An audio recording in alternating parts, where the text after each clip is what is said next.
9 o'clock. Interesting story this. Members of the Chagos island community in Crawley are going to be protesting in London today because they say their community is once again being targeted with a deportation. Now, this is the latest case of a deportation for the community. A man from Mauritius who is married to a Chagossian is being threatened with removal, and campaigners say it's because the nationality laws don't take into account the sort of the special nature and the history of the Chagos Islands. Now, that deportation is sort of becoming a commonplace occurrence with the community. So it's the latest in a series. So let's get some background from Philippa Gregory, who's a historical author and a supporter of the Chagossians. She's patron of the UK Chagos Support Association. Hello, Philippa. Hello. Right, a bit of explaining to be done here then. Why does the immigration law not work for the Chagossian community? Well, the explanation should really come from the British government, and they have never explained, but they have apologised. What happened in the late was that the Americans wanted an island in the Indian Ocean to make as a big maritime and aircraft base. And their choice fell on Diego Garcia, which is an island in the middle of the Chagos archipelago. And the British, in their colonial ignorance and arrogance, told the Americans it was empty. And then, unfortunately, came to look at it and found there were actually 3,000 people living there, working in the copra industry, coconut industry, and living a life, quite a poor life, but in their view, rather an agreeable life of fishing and farming and working in the copra industry on a tropical island. And the British government, having promised it to the Americans, kept their promise to the Americans and not their greater duty to the Chagossian people. So first of all, they stopped the ferries bringing any food and equipment and supplies to the island, and then they sent the ferries and literally transported the Chagossians wholesale to Mauritius and to the Seychelles, and literally just left them there without any provision.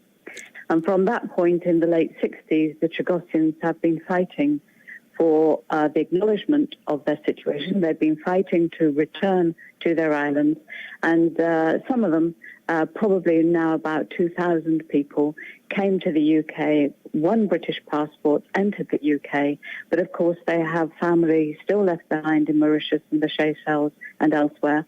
And of course they've married Mauritians and the Seychelles during their stay on the island. Right. And that's the case with this couple, that the wife has British nationality, she has a passport, and the husband is applying for a visa in order to be able to stay with her and their disabled son, for whom he is the principal carer.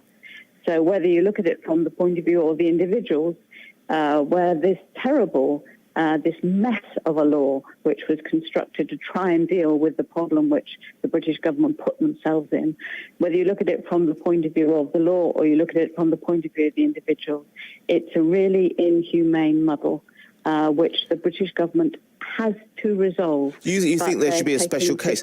I mean, it's interesting. It's a special case already. Yeah. The law to cover the Chagossians was drafted specifically to cover the Chagossians, but it wasn't done well or clearly. So we've really got to go back and solve this problem, which is of our own making. Right. Okay. So forgive me if I'm a little bit unclear about the rules here, because I think they are quite complicated. I hold a UK passport. Mm-hmm. If I married someone from Mauritius, presumably they would have the right to stay in this country. They'd have to apply for it. They'd have to come in. They'd have to take citizenship from the point of view of being married to you. Right. And what is there essentially anything different to those people in the Chagos community who have British passports? Yeah, the Chagos communities were only granted citizenship to those individuals who could show that they were on the islands at or before 1968. And citizenship was, for instance, not granted to children of people on the islands in 1968 if their parents happened to be off the island. So one instance, one person I actually know personally, his mother was in hospital giving birth to his brother, so she'd gone to Mauritius to have the baby.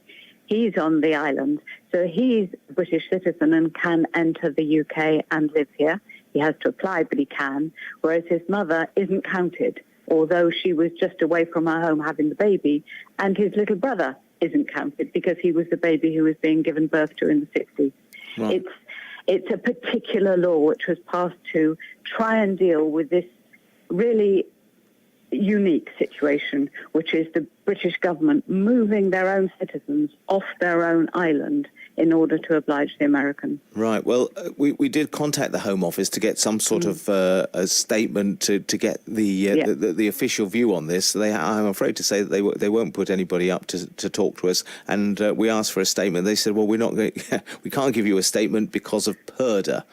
Because we're in a general election. So I can tell you what the government view is. The government view is that they decided as recently as November 2016 that they weren't going to return the Chagossians to the islands, which leaves them with this mess of a law, which they're dealing with one by one, which is why every time a deportation comes up, we have this conversation, and the tribunal either decides to be merciful and generous or decides that it isn't in that sort of mood today.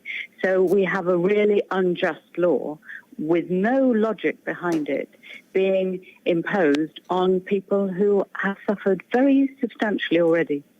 Thank you for explaining some of the ins and outs of that, Philippa. So the protest will be going on today. We'll obviously report the outcome. It's 11 minutes to 9.